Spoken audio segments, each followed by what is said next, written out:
ছাত্র জনতার উত্তাল আন্দোলনের মুখে ভারতের পালিয়ে যাওয়া তখনকার প্রধানমন্ত্রী শেখ হাসিনাকে বাংলাদেশ ফিরিয়ে দেওয়ার বিশেষ মুখ খুলেছেন ভারতীয় পররাষ্ট্র ডক্টর জয় কোস্ট। বিস্তারিত হচ্ছে প্রতিবেদনায়।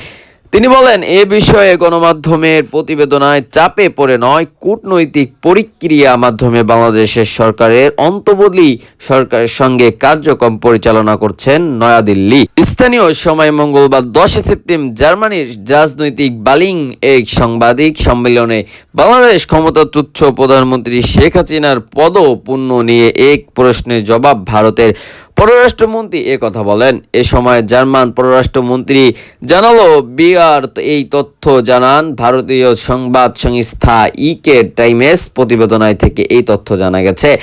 এই জয় সরকার আরো বলেন, আমরা জানেন বাংলাদেশের সরকার পরিবর্তন হয়েছে, আমরা স্পষ্ট সেই অন্তর্বর্তী সরকার সঙ্গে যোগাযোগ রক্ষা করছি।